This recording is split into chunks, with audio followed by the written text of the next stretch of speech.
빌립보서 4장 10절부터 20절입니다. 빌립보서 4장 10절부터 20절이에요.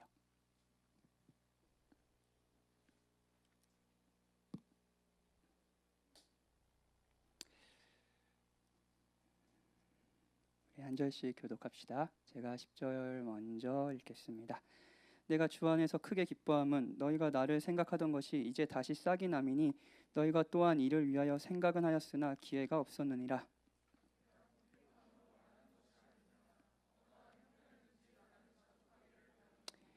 나는 비천에 처할 줄도 알고 풍부에 처할 줄도 알아. 모든 일 곧 배부름과 배고픔과 풍부와 궁핍에도 처할 줄 아는 일체의 비결을 배웠노라. 그러나 너희가 내 괴로움에 함께 참여하였으니 잘하였도다.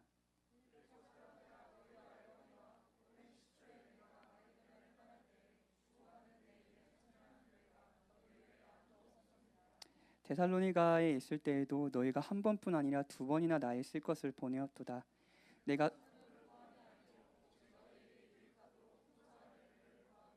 내게는 모든 것이 있고 또 풍부한지라. 에바브로 디도 편에 너희가 준 것을 받음으로 내가 풍족하니 이는 받으실 만한 향기로운 제물이요 하나님을 기쁘시게 한 것이라.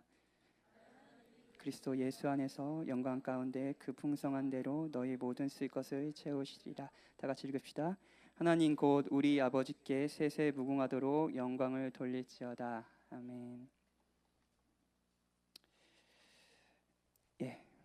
빌립보서를 마지막으로 살피는 시간입니다. 총 13번 정도 살폈고요. 감옥에 있는 바울은 빌립보 교인들이 이제 계속 강조했던 것처럼 기뻐하길 원했습니다. 그래서 계속 기뻐하라. 오늘도 내가 주 안에서 크게 기뻐함은 해서 기쁨이 들어가 있는데 진짜 기쁘길 원해서 이 편지를 썼습니다. 그 간절한 바람을 담은 게 이제 이 서신이라고 할 수 있겠죠. 그리고 주께서 만약 허락하신다면 저는 여러분이 저랑 함께 13번 정도 이 서신을 살피는 이 시간에 새로운 기쁨을 발견하시고 행복하셨으면 좋겠습니다. 13번의 시간이 그런 시간이었길 바라고요. 오늘 마지막 시간도 하나님께서 그런 기쁨을 여러분에게 주시기 바랍니다. 오늘 본문 역시 기독교인들이 좀 사실 빌립보서를 설교하다 보니까 이 빌립보서가 참 우리에게 익숙한 서신이구나. 많이 유명한 구절들이 너무 많이 있죠.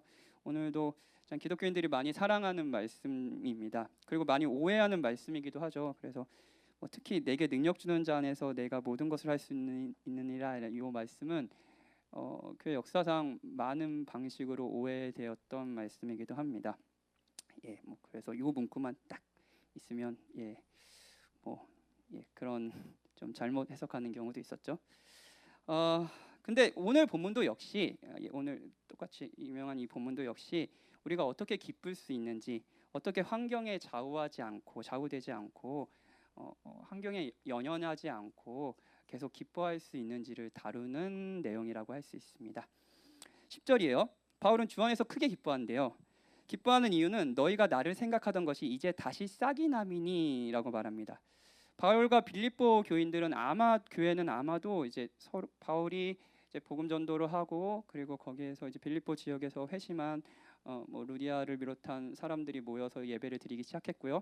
그 교회가 생기고 이 서신을 썼을 때는 아마 한 10년 정도가 지난 시간인 것으로 보입니다. 그리고 바울이 빌립보 교회를 세우고 떠날 때 마게도냐 지방이거든요. 거기가요. 마게도냐를 떠날 때 이 교회가 자신들도 좀 어려운데 바울의 형편을 알고 경제적으로 도왔던 것으로 보여요. 그런데 이제 처음에 좀 그렇게 하다가 이제는 이제 좀 시간도 흐르고 그러면서 이제 바울 이제 돕는 걸 멈춘 것 같아요. 그리고 바울이 감옥에 갇혔다는 소식을 듣고 이제 다시 빌립보 교인들이 우리 바울 선생님 너무 힘들고 지금 감옥에 이제 열악한 환경에 있으니까 우리가 다시 돕자 하고 이제 필요한 것들을 이제 도와주려고 보내고 있는 거죠. 에바브로 디도 편으로 해서요. 바울이 다시 빌립보 교인들이 자신을 돕는다가 너무 기뻤어요. 그래서 기쁘고 감사하다라는 표현을 쓰려고 한 것이 또 이 서신의 목적이기도 합니다. 그런데 바울이 이렇게 감사해할 때, 너 나 도와줘서 너무 고마워라고 할 때 빌립보 교인들이 혹시라도 빠질 수 있는 오해를 지적합니다. 그냥 바울도 참 철저한 사람이에요. 오해할까봐 이렇게 얘기를 하는데, 그냥 고맙다라고 하면 바울이 경제적으로 어려웠는데 빌립보 교인들이 보내준 돈, 물건 뭐 이런 것들이 기쁘구나라고 당연히 생각하겠죠, 그렇죠? 뭐 예를 들어 여러분이 경제적으로 너무 어려워요. 너무 어려워서 근데 이제 딱 구제지원금을 누가 보내준 거예요. 딱 30만 원이 필요했다고 합시다. 30만 원이 필요해서 이것만 있으면 내가 그래도 괜찮을 것 같은데 했는데 기가 막히게 30만 원을 누가 구제지원금으로 보내줬어요. 보내주면 좋겠죠? 그렇죠? 기쁘죠? 그러면 여러분 돈이 기쁘잖아요. 그렇죠? 그런데 바울은 자신이 기쁜 것이 단순히 돈이 아니라고 말합니다. 11절이에요. 내가 궁핍함으로 고맙다고 기쁘다고 너가 도와줘서 기쁘다고 얘기하는 것이 아니다. 그리고 그 이유를 이렇게 말해요. 어떠한 형편에든지 나는 자족하기를 배웠노니. 바울은 이렇게 말하는 거예요. 나는 주 안에서 너희의 도움을 받고 정말 기뻐. 너무 기뻐. 그런데 내가 기뻐하는 것은 단순히 물질적으로 힘든데 도움을 받았다는 거 이 정도가 아니야. 내가 기쁜 것은 돈이 아니야. 이 돈이 없어도 나는 만족하고 있어. 사실 이런 거죠. 바울은 자족이라는 단어를 씁니다. 자족이에요. 자족은 뭐 이렇게 그냥 쉽게 생각하면 배가 부른 상태입니다. 포만감, 음식을 풍족하게 먹었어요. 배고프지 않고 이미 풍족하게 먹어서 포만감이 드는 상태. 여러분 그때 너무 좋죠. 이렇게 그냥 자고 싶고 그렇죠. 근데 저는 약간 그 포만감을 싫어하는데 이렇게 속이 그래서 살이 안 쪄요. 죄송해요. 네, 뭔가 더 필요하지 않는 만족한 상태. 이게 이제 자족입니다. 이것은 참 뭘까 그리고요 희한한 말입니다. 바울은 실제로 많이 못 먹고 있었을 겁니다. 그렇죠? 당연하죠. 감옥에 있었으니까요. 그때는 뭐 그 감옥에서 막 사식 뭐 이렇게 식사 주고 이런 거 없었어요. 예, 먹으려고 하면은 누가 챙겨주지 않으면은 뭐 입을 거 이런 거 챙겨주지 않으면은 그냥 죽을 수밖에 없는 아주 열악한 환경이었습니다. 배불리 먹을 수도 없고요. 뭐 입을 곳도 없고요. 아주 환경은 열악했습니다. 감옥이에요. 근데 부족하지 않다고 말합니다. 만족한대요. 배부르대요. 그러니까 단순히 빌립보 교인들이 보내준 돈이 기쁜 것이 아닌 거죠. 그리고 여기에 이 자족이야말로 이 시대를 살아가는 여러분과 저에게 가장 어울리지 않는 단어일 수 있습니다. 제가 아까 그 설교를 시작하기 전에 이런 기도를 했잖아요. 하나님, 저에게 없는 것이 있는데 그것이 만족입니다. 그렇죠? 예, 자족, 만족. 여러분과 어울리는 단어인가요? 뭐 저는 어울리지 않습니다. 여러분 만족스럽습니까? 더 먹고 싶지 않나요? 전 더 먹고 싶지는 않아요. 네, 더 먹고 싶지 않아요? 더 사랑받고 싶지 않습니까? 더 살을 빼고 싶지 않습니까? 더 올라가고 싶지 않습니까? 더 가지고 싶진 않습니까? 제가 새롭게 이사를 갈 장소를 거의 한 주에 두세 번씩 갑니다. 두세 번 가시 뭐 진행되는 상황도 보고요. 뭐 필요한 것들 조정도 하고요 해요. 근데 딱 보면 너무 만족스러워요. 와, 진짜 교회 사정에 맞게 공간도 잘 구분했고요. 지금까지 저희 교회가 개척한 이래 어느 곳에도 우리가 인테리어를 하지 않았습니다. 예. 그냥 있는 대로 썼어요. 여기서 뭐 한 거 없어요. 있는 대로 그냥 썼어요. 근데 이제 너무 깔끔하게 이제 인테리어를 쫙 했고요. 환한 조명과 이 조명도 우리가 한 거 아닙니다. 그냥 있었어요. 예. 환한 조명과 그리고 막 좋은 의자까지. 예. 의자도 새로운 걸로 좋은 걸로 싹 사고. 너무 만족스럽다고 딱 보는데 와, 만족스럽다. 공사가 이제 완성되게 하면서 이제 조금 더 이제 너무 더 만족스러운 것 같아요. 그런데 만족하면서도 약간 찝찝함이 있었습니다. 그 찝찝함이 뭔지 아세요? 모두가 만족할 수 없다라는 것을 알고 있기 때문이에요. 당연하죠. 그리고 저를 포함해서 만족하는 사람들도 이 만족이 오래가지 않는다는 것을 직감적으로 알고 있기 때문입니다. 잠시 만족하겠죠. 우와, 우리 교회가 인테리어도 하고, 우와, 우리 교회 음향이 왜 이렇게 됐어? 막 방송실도 생겼어. 막 이렇게 만족하겠죠. 근데 한 달 뒤면 원래 여기 있었던 방송실이라고 생각하지 않을까요? 진짜 만족은 그러면서 이걸 딱 보면서 진짜 그런 생각을 했어요. 와, 진짜 만족이란 박현진은 진짜 어울리지 않는구나. 진짜 어울리지 않는 개념이구나라는 생각을 했어요. 여러분은 어떠신가요? 어울리나요? 만족하나요? 바울은 지금 우리가 알지 못하는 개념을 이야기하고 있는 것은 아닐까요? 우리가 사는 시대의 이야기를 잠깐 또 해볼게요. 이 시대는 평범함을 사랑하는 시대입니다. 이게 무슨 의미인지 조금 제가 약간 의미를 담은 이야기인데, 평범함을 많이 말하는 시대예요. 무슨 말인가 싶죠? 설명을 들어보세요. 자, 결혼을 고민하는 청년들과 신방을 할 때가 있어요. 그럼 제가 물어보죠. 어떤 사람을 만나고 싶니? 라고 물어요. 그러면 거의 제가 만났던 모든 사람은 이렇게 얘기했습니다. 평범한 사람을 만나고 싶다. 평범한 사람을 만나고 싶다. 많은 것을 원하지 않는다라고 표현해요. 난 많은 것을 원하지 않아요. 진짜 난 평범한 사람을 원해요라고 말해요. 그럼 제가 이제 그러냐라고 그냥 끝나지 않고 꼬치꼬치 묻죠. 평범한 것이 뭐냐고 물어요. 그러면 대부분 답하는 것이 양심의 가책은 있어가지고 처음에는 신앙이 있어야 된다. 당연히 교회에 다녀야 한다라고 얘기해요. 당연하죠. 신자 만나야 합니다, 여러분. 만나야 돼요. 꼭 만나세요. 그리고 이제 거기다 하고 그럼 신앙만 있으면 되냐라고 물으면 목사님 그것만 있으면 되겠어요? 교회만 앉아 있으면 되겠어요? 좀 신앙적 대화도 하고 제가 나 하나님을 잘 못 믿어서 너무 슬퍼. 그러면 슬프구나 하고 그 마음 이해해주고 이런 사람 만나야지. 그게 왜 슬퍼? 이러면은 그 사람은 어떻게 결혼 생활해요? 예. 그런 사람 말고 좀 신앙적 대화도 되고 이런 사람 만나길 원해요. 평범한 사람이요. 그렇게 말하죠. 평범한 대화가 되는 회심하는 사람이어야 된다. 당연하죠. 여러분 여기까지 좋습니다. 아주 좋아요. 그럼 그걸로 됐냐? 라고 말해요. 그러면 이렇게 말합니다. 직장은 많이 안 바래요. 일은 해야죠. 근데 그냥 평범한 회사. 뭐 이제 직장인이고 뭐 착실하게 그냥 직장 생활하는 사람. 예. 그래서 그냥 그러면 제가 이렇게 여기서 이쯤에서 이렇게 물어봅니다. 그러면은 교역자도 평범함에 속하냐라고 물어봐요. 예. 그럼 당연히 아니죠. 그럼 외모까지 가죠. 그럼 외모는 적당한 키, 한국 남성 평균 표준 173. 제가 173입니다, 여러분. 축하해 주세요. 평범한 적당한 키에 그냥 평범한 외모면 된다라고 해요. 평범한 뭐 잘생기고 막 그래서 사람들 막 잘생겨봤자 그 얼굴값 하지 막 그냥 잘생기지 않고 남자도 그렇고 여자도 그렇게 얘기합니다. 자 이렇게 얘기해요. 그러면 이제 제가 또 여기서 묻죠. 그러면은 그럼 뭐 너가 생각하기에 나는 평범한 외모냐? 그럼 빨리 답을 못합니다. 빨리 답을 못하고 그 마지못해 에이 목사님 정도면 평범하죠. 막 이렇게 얘기해요. 그러면 이제 거짓말이라는 거 알죠? 예. 가족은 평범했으면 좋겠다. 부모님들도 인격적이시고 뭐 부모님이 신앙이면 좋긴 한데 그래도 인격적이신 분이었으면 좋겠다. 자, 평범합니다. 평범한가요? 일단 2017년 기준으로 한국 남성 중 5분의 1만 기독교인입니다. 예, 여러분이 기독교인을 만났다면 5명 중에 1명인 기독교인을 만난 겁니다. 예. 그리고 이 수치는 나는 기독교인이라고 말한 사람들의 수치입니다. 교회에 앉아 있는 사람들의 수치예요.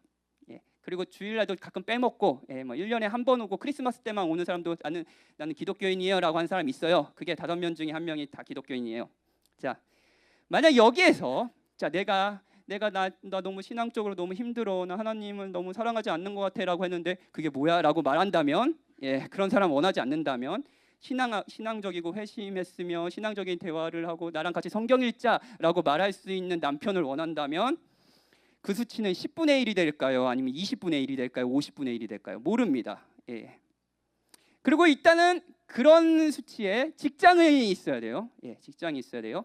교역자면 안 됩니다. 교역자면 안 돼요. 예. 그러면 이 수치는 얼마나 더 떨어질까요? 키는 한국 남성 평균 173 정도는 돼야죠. 제 키예요. 예, 좋아요. 183은 욕심이잖아요. 그렇죠? 173 정도는 돼야죠. 외모는 평균이에요. 자, 계속 수치가 떨어집니다. 계속 떨어져요. 부모님은 인격적이어야 됩니다. 예. 이 정도 되면 여러분은 한국 남성 1000명 중에 1명인 사람을 만나길 원하는 것일 수도 있습니다. 그 사람이 평범한가요? 아이를 낳으라고 준비하는 신혼부부들을 만나면 저는 항상 또 묻습니다. 어떤 아이를 원하냐? 어떻게 아이를 키울 거냐? 대부분 또 이런 대답을 합니다. 평범하게 자라게 했으면 좋겠어요 라고 대답해요. 저는 욕심이 없어요. 막 서울대 뭐 서울대 제가 서울대를 못 나왔는데 뭐 서울대 인서울은 좀 그 정도는 해야죠, 그렇죠? 그리고 이제 처음에는 이제 당연히 하나님을 경외하고 예배하는 아이였으면 좋겠어요. 그럼 이것부터 5분의 1 시작합시다. 서울대 이적권을 받는다지 않은데 인서울이에요. 그러면은 또 수치가 더 떨어지겠죠. 그리고 공부를 잘하는 것보다 전 솔직히 공부는 잘하는 거짓말하지 마세요. 공부 잘하기 원했어요. 저도 원해요. 자, 공부 잘하기 원하는데 공부 잘하는 것보다 인성이 좋길 바래요라고 말해요. 근데 여러분 인서울보다 인성이 좋은 게 더 힘든 거 아십니까? 자, 여러분은 여러분의 아이가 1000명 중에 1명이길 바라며 평범한 아이를 갖고 싶다고 말하는 것일 수도 있어요. 평범한가요?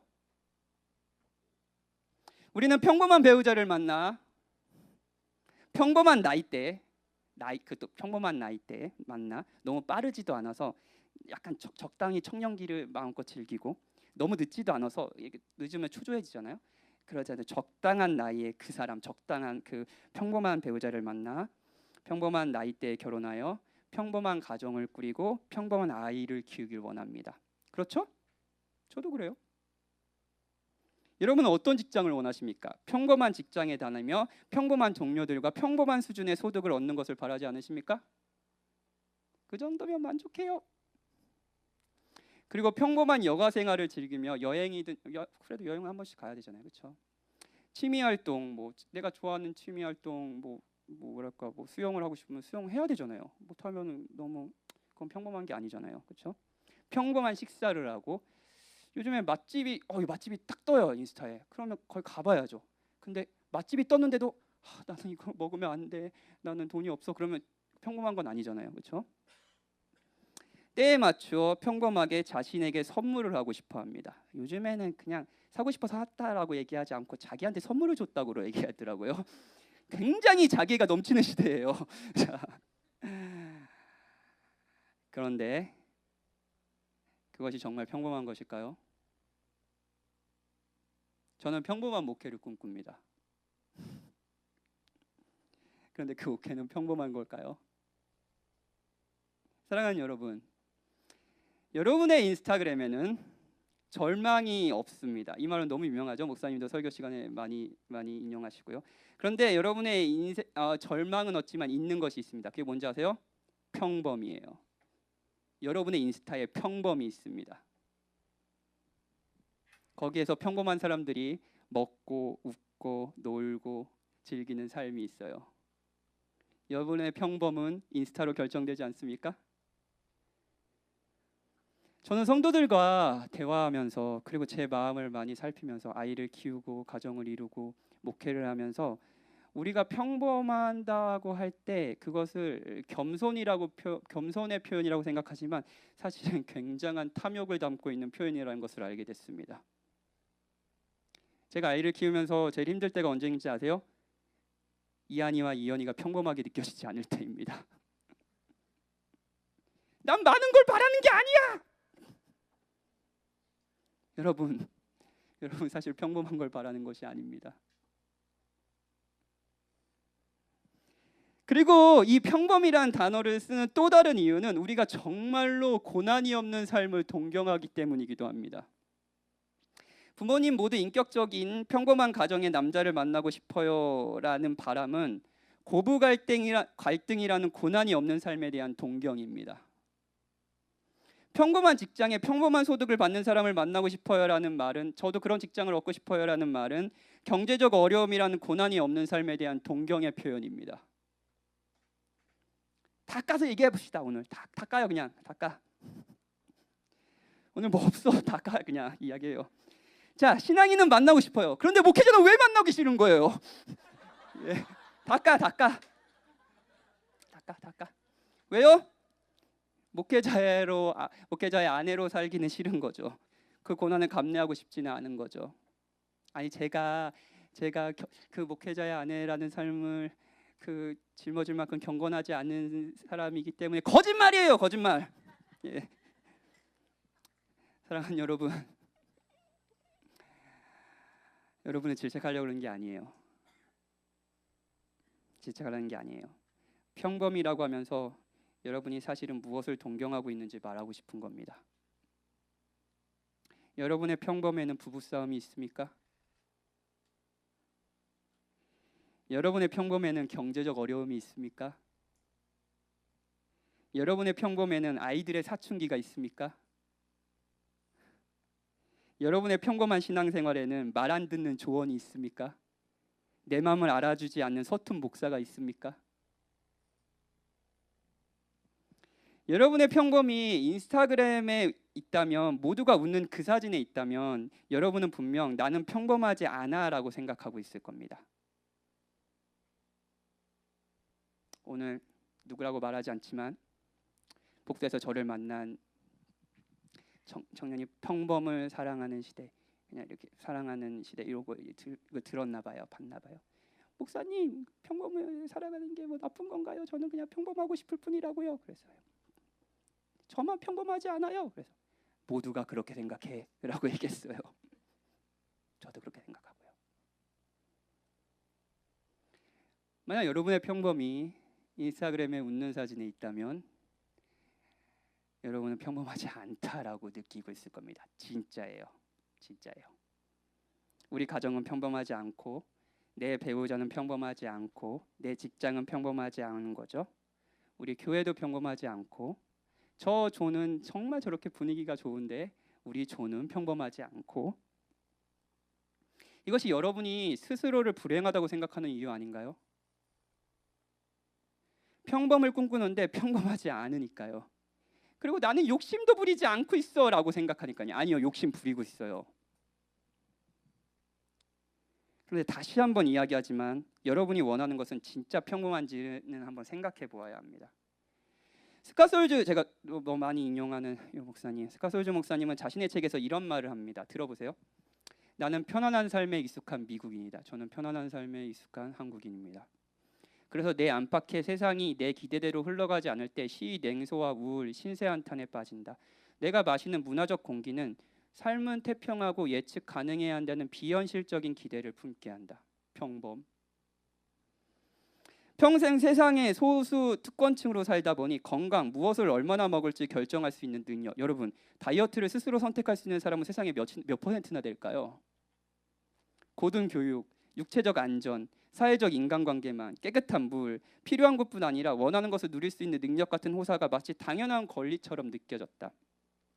나는 먼저 떠나보낸 내 자식을 묻어본 적도 없고 전 재산을 도난당해 본 적도 없다. 내가 가진 신앙을 지키기 위해 폭력이나 굶주림, 가난, 오랜 실직, 테러 공격을 감당해 본 적도 없다. 인신매매나 납치를 당해 본 적도, 한겨울에 한 데서 추운 데서 잠을 자거나 교도소에서 지내본 적도 없다. 나는 부유한 백인 미국인 남성이다. 그렇다 보니 내심 내 삶은 늘 편안할 것이라고 기대하기 쉽다. 내 삶은? 오늘의 단어, 오늘 우리 표현으로, 설교 표현으로 하면 내 삶은 평범했으면 좋겠어. 우리가 말하는 평범은 평범이 아닙니다. 우리는 사실 굉장히 탐욕적이어서 도무지 만족할 줄 모르고 그거를 겸손한 척 평범이란 단어로 위장할 뿐이죠. 그리고 우리는 정말 고통이 없는 삶을 동경합니다.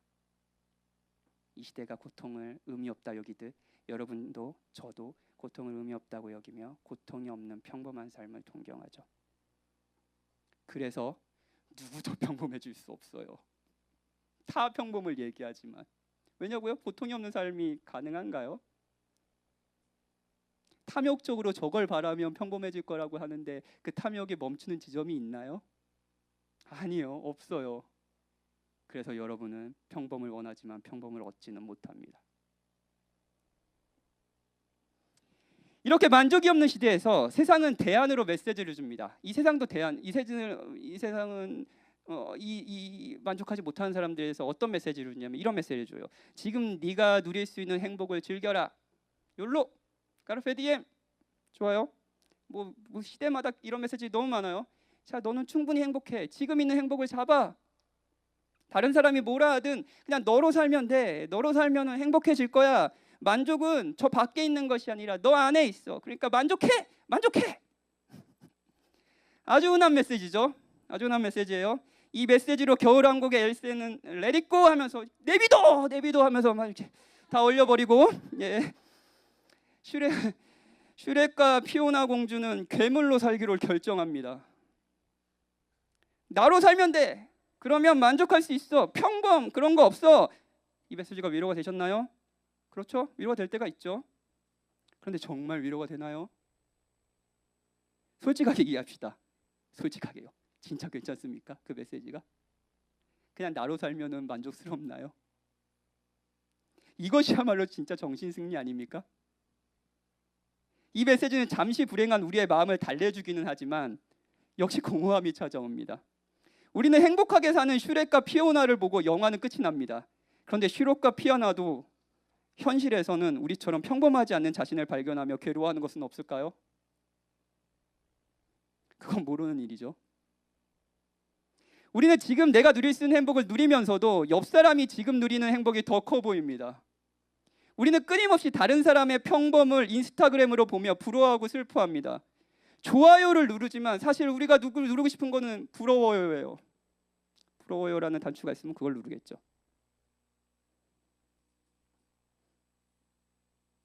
그 메시지가 여러분에게 위로가 되나요? 만족하지 못한 여러분에게요? 바울은 어떻게 자족할 수 있었을까요? 바울의 이야기를 좀 들어봅시다. 바울은 빌립보 교인들의 헌금 때문에 더 행복해졌다고 생각하지 않습니다. 그것이 기쁨의 요인이 아니었던 이유는 바울은 진짜 돈이 생겨서 기뻤다고 생각하지 않아요. 바울은 그것보다 훨씬 더 깊은 기쁨과 만족을 가지고 있습니다. 바울은 12절에서 일명 저희가 평범하지 않다고 생각하는 삶, 그래서 피하고 싶은 것을 이야기해요. 풍부는 우리로서는 평범한 것이지만 사실 평범하지도 않아요. 그렇게 생각할 뿐입니다. 아무튼 풍부는 우리로서는 평범한 것이지만 비천은 평범한 것이 아닙니다. 배부름은 평범한 일이지만 배고픔은 평범한 것이 아닙니다. 그런데 이 모든 것을 처할 줄 아는 일체의 비결을 배웠다라고 해요. 상황이 어떻든 만족하기를 배웠다는 겁니다. 이 부분에서 생각해야 될 것은 만족, 자족, 기독교인이 갖는 만족이란 자족이라는 비밀이 특정 환경에서만 배울 수 있는 것은 아니라는 거예요. 가난에서만 배울 수 있는 거 아닙니다. 부에서만 배울 수 있는 것도 아닙니다. 양쪽 모두에서 배울 수 있다는 거예요. 만약 여러분이 비교적 부유한 삶을 살았다면, 그래서 인생에 큰 고난도 없이 살았다면, 그래서 사실은 평범하지 않지만 굉장히 많은 은혜 가운데 살았지만 평범하다고 생각하신다면 여러분은 때로 인생을 살면서 가난해지며 자족을 배울 수도 있습니다. 여러분이 정말 편안을 느끼고 내가 안전하다고 생각하는 것이 무엇이었나, 그 시점에 생각하는 시점이 올 수도 있죠. 반대로 여러분이 가난한 환경에서 자란 사람일 수도 있어요. 그렇다면 여러분은 불확실한 미래와 계속 이룰 수 있다는 두려움 가운데 여러분의 마음을 경건하게 지키는 방법을 아마 이미 배웠을 겁니다. 신앙을 지켜가면서요. 그런 여러분이 부유해진다면 좋죠? 그럴 수도 있어요. 여러분이 정말 만족하는 것이 무엇인지 그 시간에 알 수도 있습니다. 가난하면서도 만족했던 것이 하나님이 아니라 내 가난하면서 난 신앙을 지키고 있어라는 영적 교만이었는지 실제로 하나님을 사랑하는 마음이었는지 그 시간에 알 수도 있는 거죠. 자족의 비밀은 어느 특정 환경에서만 배울 수 있는다라는 것이 아니에요. 모든 환경에 여러분 지금도 배울 수 있다는 거예요. 여러분이 없다고 생각하는 건가요? 그럼 지금 배울 수 있습니다. 여러분이 지금 있다고 생각하시나요? 그럼 여러분 지금 그 자족을 배울 수 있습니다. 양쪽 환경에 모두 만족할 수 있다는 환경에서 배울 수 있는 거예요. 환경에 좌우되지 않는다는 거예요. 이건 무엇일까요? 바울에는 어떤 환경에서도 만족할 수 있는 앞에 일체의 비결을 배웠으니까요. 그걸 우리가 복음이라고 부릅니다. 야고보서 1장 9절과 10절에 보면 요 만족에 대해서 여러분도 잘 아는 말씀이 하나 나옵니다. 이런 내용이에요. 낮은 형제는 자기의 높음을 자랑하고, 낮은 형제, 여기는 아마 낮은 형제라고 하면 이제 그 경제적으로 좀 어렵고 가난한 사람들을 의미할 겁니다. 자기의 높음을 자랑하래요. 그리고 부한 형제는 경제적으로 부한 형제는 자기의 낮아짐을 자랑할지니라는 말이 나와요. 이게 뭔 말이야? 자, 가난한 형제는 자신의 높음을 자랑하래요. 이 말이 무슨 말일까요? 높긴 뭐가 높아? 그냥 평범하지 않잖아요. 너무 비참하잖아요. 그런데 평범도 아니라 그냥 중간도 아니라 자기가 높다는 것을 자랑하래요. 뭐가 높은 것일까요? 여러분들이 잘 아시는 기독교의 본질을 다시 이야기해 드리겠습니다. 이야기해도 저도 그렇고 여러분도 계속 잊어버리니까 다시 이야기해 드릴게요. 기독교는 이렇게 얘기합니다. 누구나 죄인이고 당신은 지옥에 가야 된다. 영원한 하나님의 진노를 받아야 된다. 이것이 평범이다. 평범은 인스타에 있지 않습니다. 범죄하며 장차 받게 될 하나님의 진노에 있습니다. 여러분과 저는 예외 없이 범죄하여 그 하나님의 진노 아래에 있습니다. 모두가 예외 없이 이 진노를 받게 될 겁니다. 그런데 예수 그리스도께서 당신을 구원하셨다. 복음이에요. 이것이 기독교의 본질입니다. 이 본질에서 생각해 봅시다. 만약 평생 여러분이 가난하게 사셨다면, 여러분은 평생을 살면서 대놓고 여러분들에게 하는 무시와, 그리고 여러분 아주 그냥 아주 전문적으로, 그러니까 아주 능숙하게 여러분을 무시하는 무시 가운데 살았을 거고, 무엇보다도 여러분 스스로 자신을 무시하며 살았을 겁니다. 엄청 고통 가운데 살았겠죠. 물질주의 세상에서 여러분은 스스로 낫다라고 계속 자신의 지위를 낮게 여기며 살았을 겁니다. 그런데 복음은 그렇게 이야기하지 않습니다. 하나님께서 여러분은 낫다고 말씀하시지 않습니다. 여러분이 그리스도 안에 있다면 하나님은 그리스도를 사랑하시듯 여러분을 사랑하신다고 말합니다. 여러분은 가장 큰 분의 가장 완벽한 사랑을 받고 있고 영원히 받을 것입니다. 여러분은 사람의 무시가 전부다 그렇게 중요하지 않게 여기게 될 것입니다. 여러분은 어떤 직장에 다니고 어떤 차를 몰고 어떤 집에 사는지가 예전보다 중요하게 여겨지지 않게 될 겁니다. 그러니 여러분의 높음을 자랑하십시오. 가난하여도 여러분은 만족할 수 있습니다. 여러분의 하나님의 자녀라는 지위는 바뀌지 않습니다. 그러니 여러분의 높음을 자랑하십시오. 부자라고 합시다. 이왕이면 부자였으면 좋겠죠? 저도 그래요. 근데 저는 이런 마음이 나이가 들면서 점점 더 주님을 더 알게 되고 복음의 깊이와 영광을 진짜 사랑하게 되면서 안 들었으면 좋겠어요. 진짜예요. 자, 이왕이면 부자였으면 좋겠는 여러분. 자, 여러분이 부자입니까? 여러분이 부자라고 한번 해봅시다. 그렇다면 여러분은 좋은 학교를 나오고 사람들이 학교를 얘기하면 공부 열심히 잘하셨네요 라고 하는 그 학교, 많이 가졌고 많은 재능들이 있을 겁니다. 그 재능들을 가지고 여러분은 많은 칭찬을 받을 수도 있습니다. 주변에 사람들이 항상 많이 있을 겁니다. 그러면서 여러분은 은근히 자신이 조금 높다라고 생각할지도 모르겠습니다.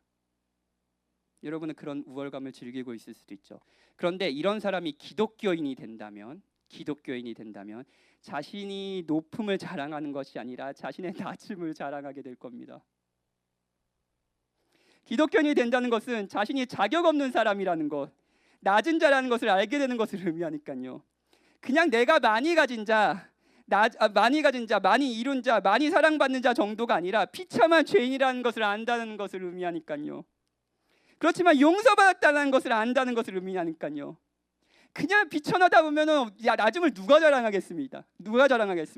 그런데 그런 비참함 속에서도 내가 용서받았다는 것을 알기에 낮음을 자랑할 수 있지 않겠습니까?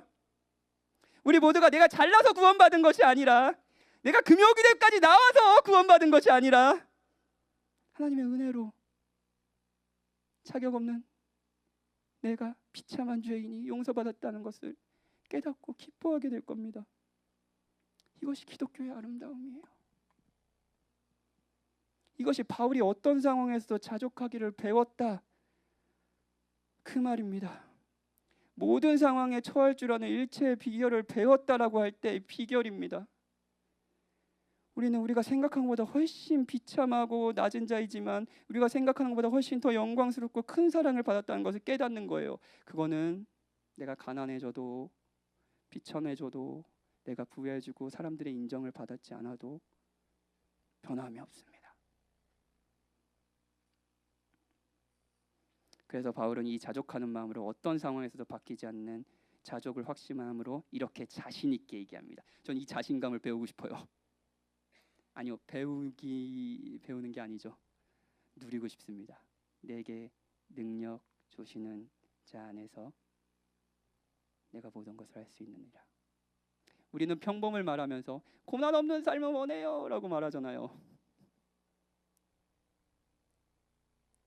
하나님이 함께 하신다면 할 수 있습니다. 하나님이 내게 베풀어 주시는 상황, 환경, 그리스도를 주시기까지 나를 아끼시는 분이 저에게 가장 좋은 것을 주시지 않겠습니까? 그러니까 할 수 있습니다. 하나님을 가졌으므로, 하나님을 누릴 수 있으므로 할 수 있는 이 고백이요. 바울은 나 평범하게 살고 싶어요 라고 말하지 않아요. 하나님이 능력 주시면 다 할 수 있습니다 라고 이야기하죠.